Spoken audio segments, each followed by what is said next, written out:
Assalamualaikum warahmatullahi wabarakatuh. Perkenalkan, nama saya Maya Mulamatus Sa'diyah, NIM 202101040040. Di sini saya akan menjelaskan tentang pengembangan kurikulum di Indonesia. 1. Kurikulum 1947 merupakan kurikulum pertama yang lahir pada masa kemerdekaan, lebih tepatnya 2 tahun setelah merdeka, dengan menggunakan istilah dalam Belanda Leerplan, yang berarti rencana pelajar. Pendidikan pada masa-masa awal kemerdekaan berada di bawah kendali Suryadi Suryaningrat yang menjabat sebagai Menteri Pengajaran dan menyusun kurikulum 1947.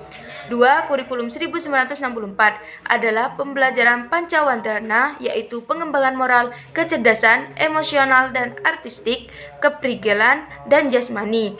Ada yang menyebut Pancawardhana berfokus pada pengembangan daya cipta, rasa, karsa, karya, dan moral.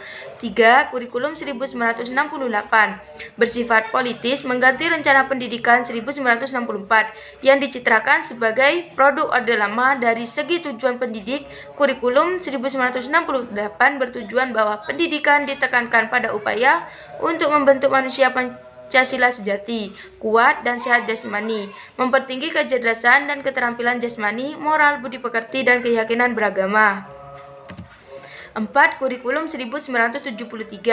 Pada tahun 1973, pemerintahan mengadakan proyek perintis sekolah pembangunan PPSP di seluruh IKIP negeri di Indonesia sebagai sekolah laboratorium. Dengan adanya PPSP diterapkan secara terbatas di sekolah-sekolah laboratorium.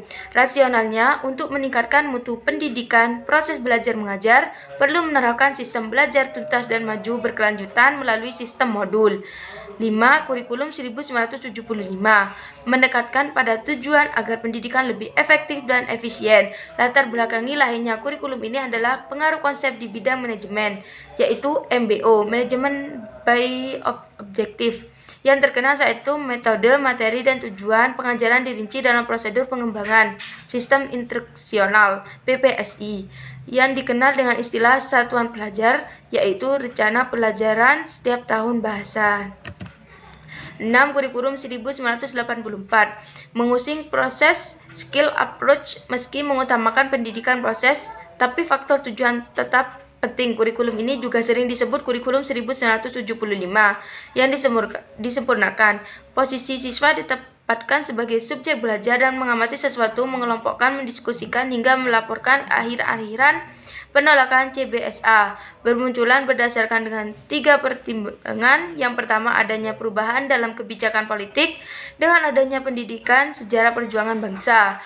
Yang kedua adalah hasil penilaian kurikulum 1975 antara tahun 1979 sampai dengan 1981 yang mencakup perkembangan kehidupan masyarakat. Ketiga adalah hasil studi kognitif dan pengembangan keterampilan proses pengembangan kurikulum. 7.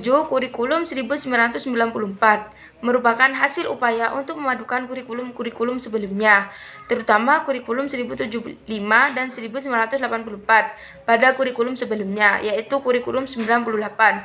Proses pembelajaran teori mengajar dengan kurang. Hal ini terjadi karena berkesesuaian suasana pendidik di LPTK, Lembaga Pendidikan Tenaga Kependidikan, pun lebih mengutamakan teori-teori proses belajar mengajar.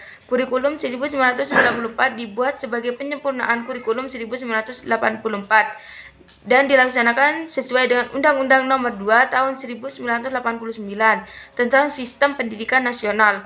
Kurikulum 1994 bersifat populis, yaitu memberlakukan suatu sistem kurikulum untuk semua siswa di seluruh Indonesia. 8. Kurikulum 1999. Pada kurikulum 1994, perpaduan tujuan dan proses belum berhasil karena beban belajar dinilai terlalu berat, dari muatan nasional hingga lokal. Materi muatan lokal disesuaikan dengan kebutuhan daerah masing-masing, misalnya bahasa daerah, kesenian, keterampilan daerah, dan lain-lain. Berbagai kepentingan kelompok-kelompok masyarakat juga mendesakkan isu-isu tertentu masuk dalam kurikulum. Alhasil, kurikulum 1994 menjelma menjadi super padat. Kehadiran suplemen kurikulum 1999 lebih pada menambah semua materi. Terima kasih.